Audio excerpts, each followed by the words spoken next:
What's good, y'all? Hi. Welcome back to another video. And today we got something crazy today, something different. We reacted to some true crime. I saw this video on my feed and I was like, yo, I had to react to this. Like, this shit is crazy. Look at the title. But let's get straight into it, you know what I mean? So let's start it up. A Colorado boy only 14 years old when he shoots and kills a mother after a minor fender bender. Ma'am, I'm gonna cut your seatbelt, okay? Oh my I'm lord. Officer Leper with the Denver Police Department, okay? Just hours after shooting her in cold blood, he cries to his own mother at the police station. I'm sorry, Mom.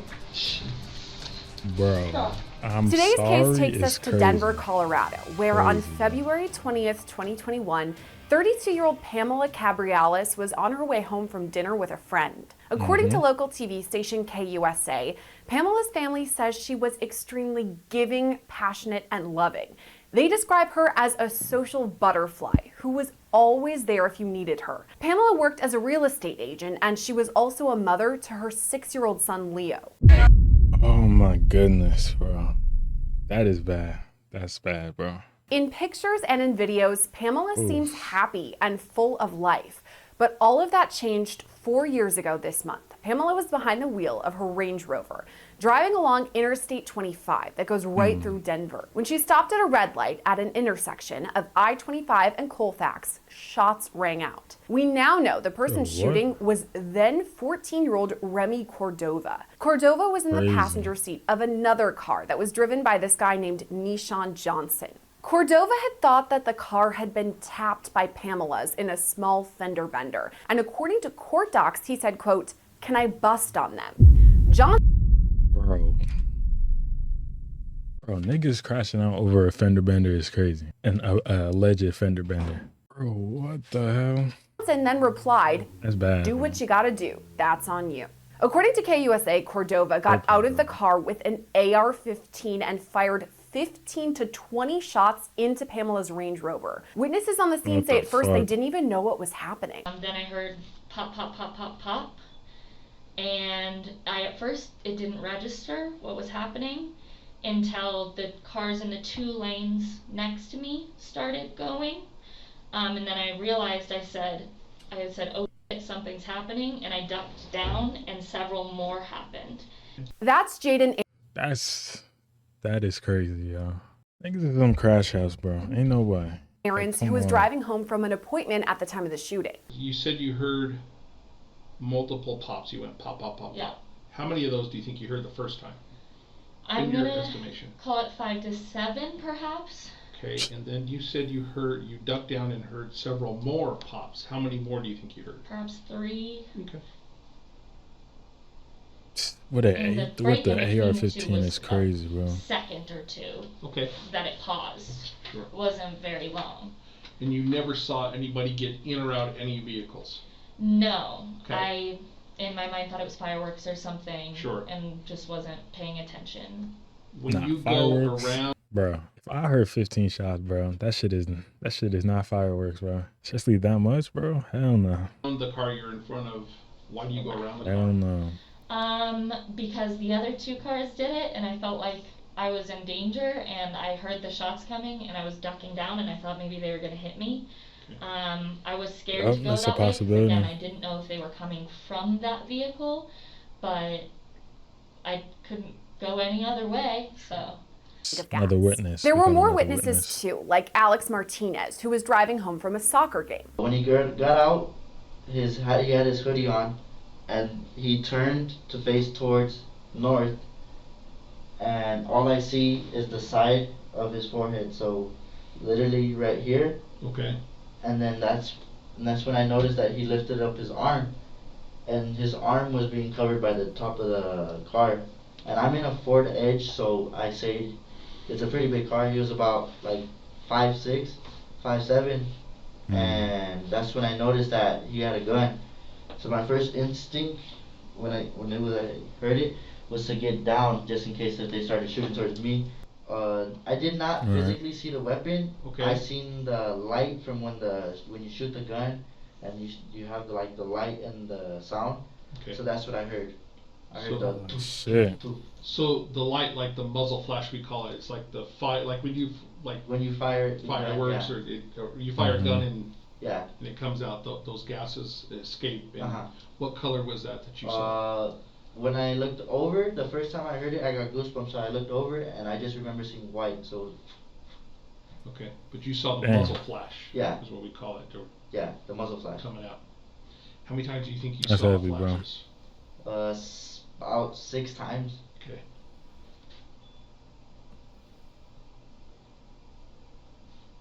Did you hear the person that got out from the right front passenger seat of that car? Did you hear him say anything?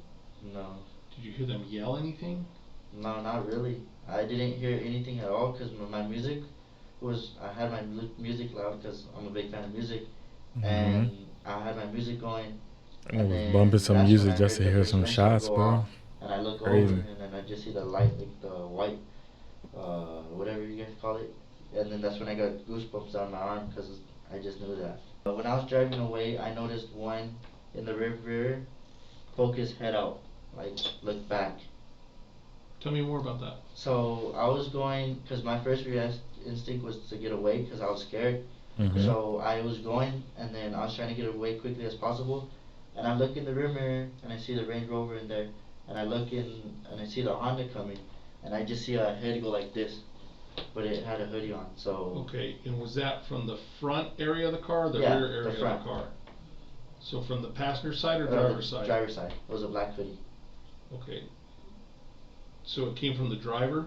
Yeah, the driver's side. So put an arrow in red the direction he shoots at. And this sounds silly, but what led you to believe he was shooting in the direction of that car?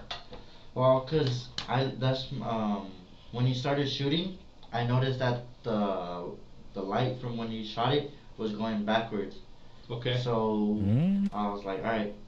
So that I ducked down, and that's when I lifted up my head just to take a peek, and that's when I seen his arm behind, on the side of the car facing backwards. Okay. After the shooting, Cordova and Johnson sped off in their car as first responders rushed to the scene. Ma'am, I'm gonna cut your seatbelt, okay? I'm Officer Ripper with the Denver Police Department, okay?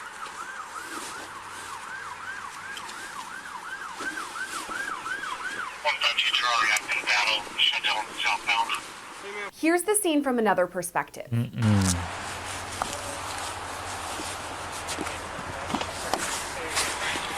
I'm just gonna keep some pressure on him, okay? Oh my God, man. Hey, she took quite a few about 4 or 5 rounds to the face. Is she the only victim? She's the only victim. Let me see if I can find an ID in her purse. Yeah. I don't know how you want to do this. You want to put the seat back so we can get to her? Hey, Scott, hold that seat. Is there anything behind the seat? No. Call electric. Hang on, I've got it. Is that her purse? Yeah, I'm trying to find an ID. Is there more than anybody else? No, it's just one person. Could you hold that up while I look through, please? Bro. Thanks. Okay, you grab the scoop real quick.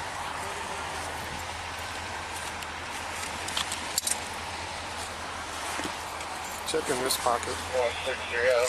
I got 7 gunshots to the front and 3 exit with the back. 7 gunshots, bro. To the face? Is that what he said? Fucking crazy.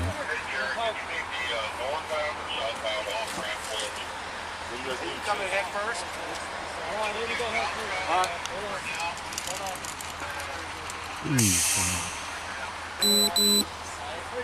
Get the head out towards the cap. Head toward me. Here. This next part is really tough. You can see the rear window of Pamela's Range Rover has been completely shot out. Holy shit, bro.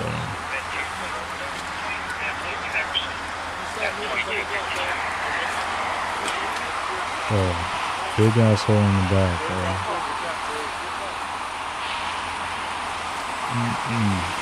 I counted 8 shots. 8? Yeah, there's one right above the left windshield wiper. So that's 2 out of, like right there. The license plate, that's probably hers. That's the same one as on the back. Okay, that's probably hers. Another angle shows Pamela being loaded into an ambulance. Now, we won't show that part because it is graphic, but here are the moments leading up to it. Nothing, nothing. Hey Jared, did you need the northbound or southbound off-ramp closed? You coming head first? I can't even imagine being a cop and then just seeing that shit, bro. Like all that graphic shit, bro. Let's Salute to them, bro. That shit for crazy. now. Hopefully everybody going north will figure it out. Copy, 1FM. We'll get a couple of these. I'm going to take a couple fires. You guys need an extra set of hands for anything? Yes. Just say when. 160 out of the DHMC1. We're going to have one coming down and 163 Baker's going to follow. Yep, are you ready? Do we know how this happened? No, other than somebody called in and said gunshots fired between two cars. I wasn't able to get a description of the other vehicle. Okay, here she comes. Even though Pamela was rushed to the hospital, she died several days later. Meanwhile, investigators were still working to track down the suspects involved in her shooting. The next day, a Denver police officer spotted a car wanted from a separate incident. There had been this gang shooting at a McDonald's where multiple shots were fired. And at the time, the cop didn't realize this car was also involved in Pamela's shooting. But they did know the people inside needed to be questioned. This led to a small chase, and it's something Nishan Johnson talked about during his police interview. We're driving, and we get to the light. Police was on side. They get to the side, the back of us. They get behind us. At the one of the dudes, yeah, I think so. The driver. To the left, they keep following. And then I try to take another right, but the ice was too slippery.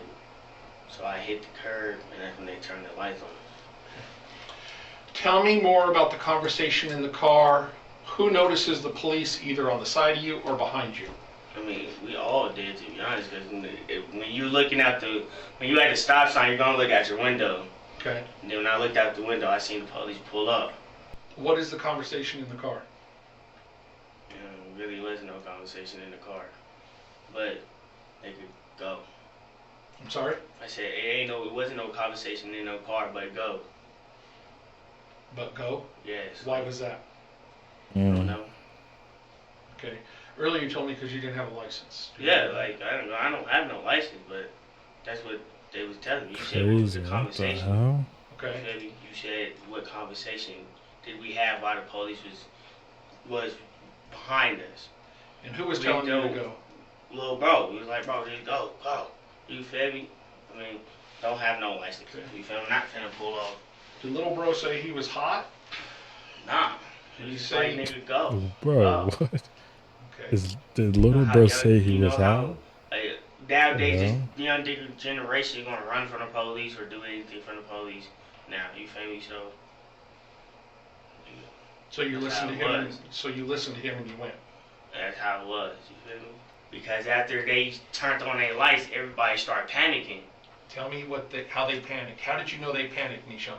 Cause you know when the police get behind you sometimes, and you know you ain't do nothing. Like me, when I know I ain't do nothing wrong, I wasn't really panicking. But what made me really panic was because they was all going like, bro, come on, go.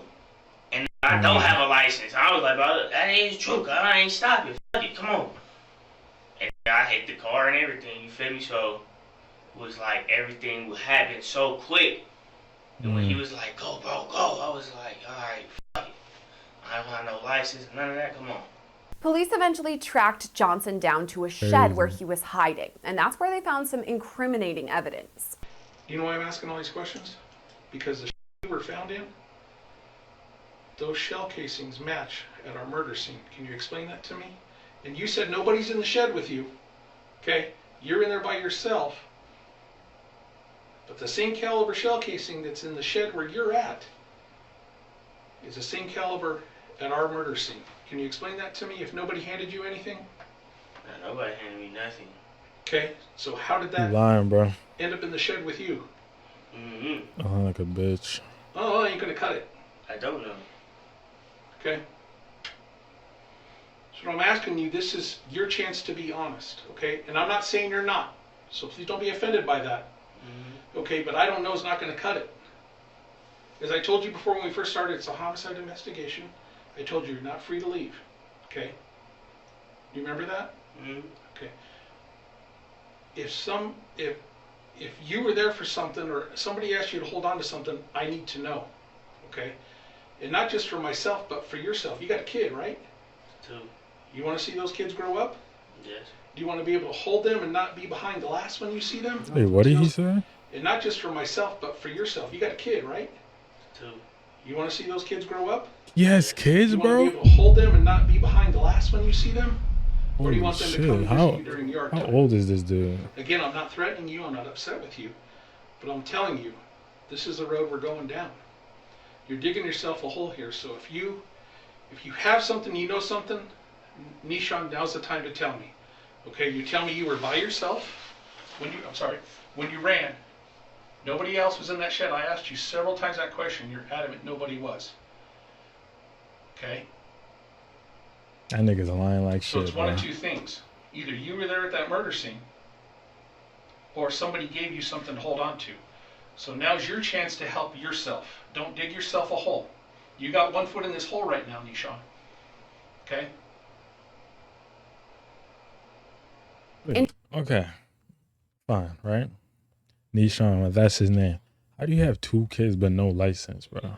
That shit is not making sense. Investigators spoke with Johnson for more than 5 hours on multiple occasions, and honestly, they didn't get very much. But they got even less info from Remy Cordova. I'm going to advise you of your That's rights. a young kid, yep. And then I'm going to leave the room, and you two need to talk. It is crazy. About whether or not you want to talk about this investigation or not. Okay? You okay, ma'am? I'm sorry, Mom. Stop. I'm the sorry? woman next to Cordova in this video is his mom, because remember, he's only bro. 14 years old at the time. As a detective walks back in, you can hear Cordova apologize to his mother. I'm sorry. Okay, it's still February 21st, 2021. According to that clock, it's now 10:05 p.m. And I've given you and your mom opportunity to talk about this investigation. They're being recorded about that? I wonder. Let me ask you, did you understand the rights as they have been explained to you? Yes, sir. Yes?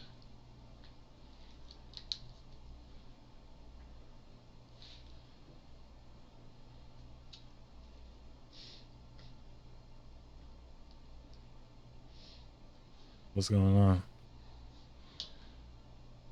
Do you have any conflict with your mom that would prevent her from providing you with guidance and advice about your rights? No?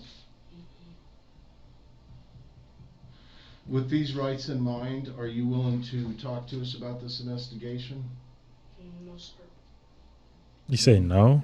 But even though Cordova didn't talk, investigators already knew a bit about him because he had a juvenile criminal record and was on police's radar as a gang member. Prosecutors later said that Cordova's motivation in Pamela's murder was to rise up the ranks in this gang world. Cordova's case eventually moved from juvenile court to district court because of the severity of the crime. He was charged as an adult with first-degree murder and first-degree attempted murder. That second charge was added because another driver had been in the line of fire when Cordova had fired the shots. Now, that person was not injured, so the charge became attempted murder. In November of last year, Cordova was found guilty. He's since been sentenced to life in prison with the possibility of parole in 40 years. Don't give that nigga shit, Nishan bro. Johnson has also been convicted for his involvement in the case. In June 2023, he was sentenced to 35 years in prison. As for Pamela, her family says her memory lives on through her son Leo. A GoFundMe page set up for Leo's college fund has already raised nearly $70,000. Reporting for Long Crime, I'm Sierra Gillespie. Bro, what in the literal fuck is wrong with these niggas, bro? Over what? Over what, bro? That shit crazy, bro. If y'all want more reactions, just let me know. This shit was Oh man, I already voiced my opinion about this, bro. Golly. I'll catch y'all in another video. Peace out, y'all.